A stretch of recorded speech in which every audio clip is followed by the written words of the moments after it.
আসসালামু আলাইকুম everyone, welcome to my channel. কেমন আছেন সবাই? আশা করি সবাই ভালো আছেন।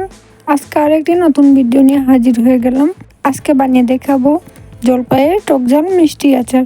এই আচারটি একবার বানালে বারবার বানাতে ইচ্ছা করবে। জলপাইগুলো ভালো করে ধুয়ে নিয়েছি, এবার সেদ্ধ করে নেব। জলপাই সেদ্ধ হতে থাক, এখন আমি আচারের মশলা তৈরি করে নেব। এখানে আমি জয়েন মেথি, কালিজিরা, আস্ত ধনিয়া, জিরে, সরষ ও শুকনো মরিচ তেলে গুঁড়ো করে নেব।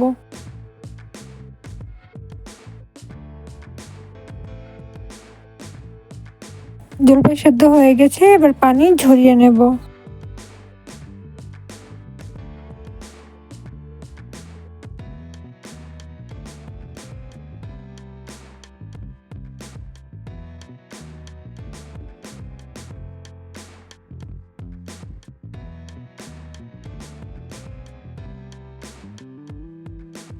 এবার হাত দিয়ে ম্যাশ করে নেব।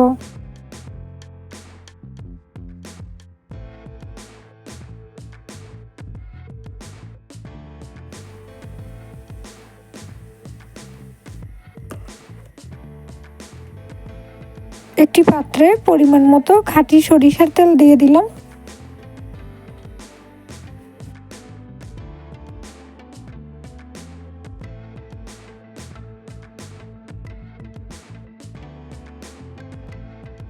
কয়েকটি শুকনো মরিচ ও আস্ত জিরে দিয়ে দিলাম, এবার ভেজে নেব।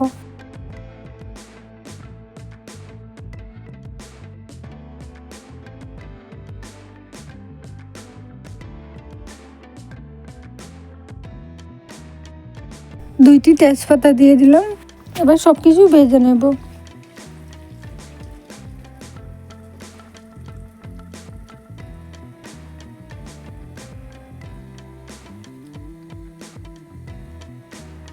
এবার রসুন কুচি দিয়ে দেব।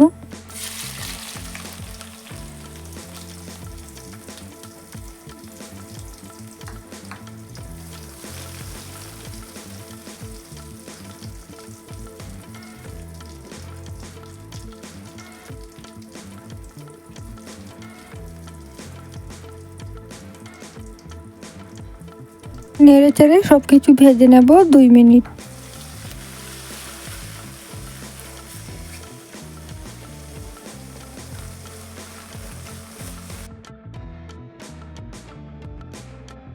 এবার ম্যাশ করে রাখা জলপাইগুলো দিয়ে দেব।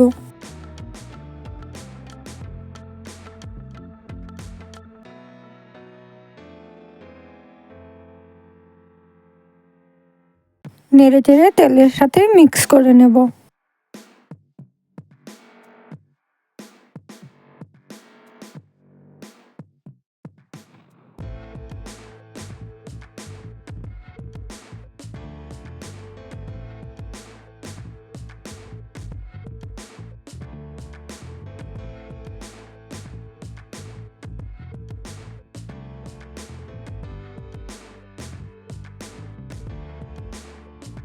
আমি এখানে 2 কাপ চিনি অ্যাড করে দিলাম।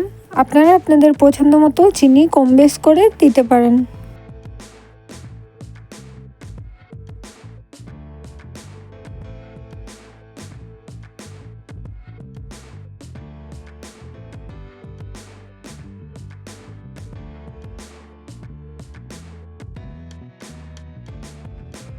এবার চিনিগুলো জলপাইয়ের সাথে ভালো করে মিশিয়ে নেব।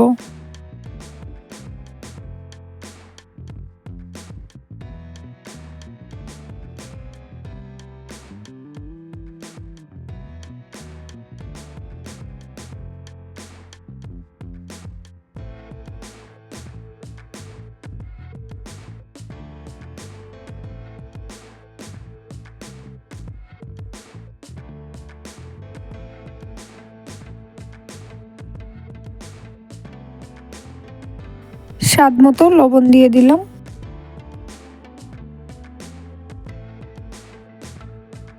একটা চামচ হলুদ গুঁড়ো ও একটা চামচ মরিচ গুঁড়ো, একটা চামচ জিরে গুঁড়ো দিয়ে দিলাম। সব কিছু জলপাইয়ের সাথে ভালো করে মিক্স করে নেব।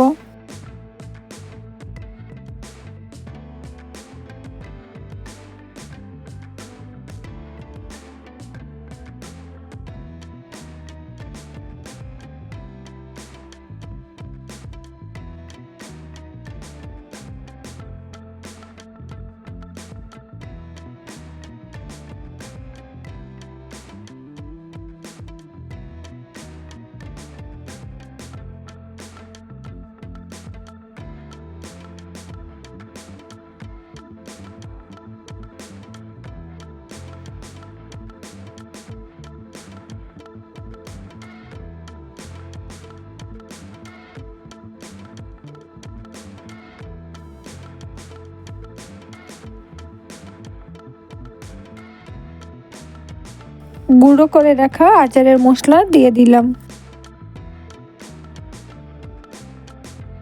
এবার চুলার আঁচ মিডিয়ামে রেখে নেড়ে চেড়ে জলপাইয়ের পানিটি শুকিয়ে নিতে হবে, যাতে নিচে না লেগে যায়। যখন কালার চলে আসবে তখন নামিয়ে নেব।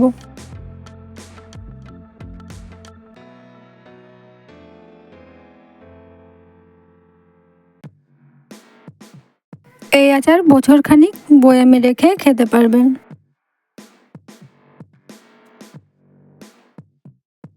যদি রোদে দেওয়ার সুবিধা থাকে তাহলে 2-1 দিন রোদ দেখিয়ে বয়ামে রেখে বছরখানিক সংরক্ষণ করতে পারবেন। শুকনো মরিচ তেলে গুঁড়ো করে নিয়েছি, এবার দিয়ে দেব। আবারও সব কিছু নেড়ে চেড়ে মিশিয়ে নিলাম।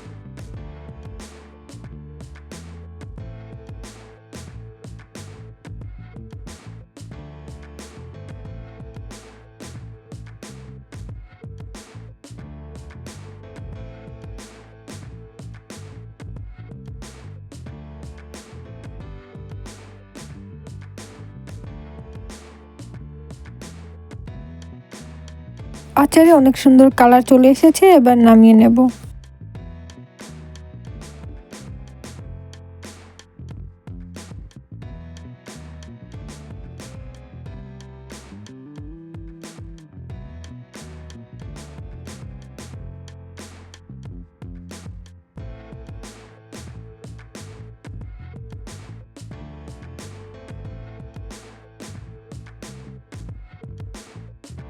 বানিয়ে নিলাম অনেক মজার টকঝাল মিষ্টি জলপাইয়ের আচার।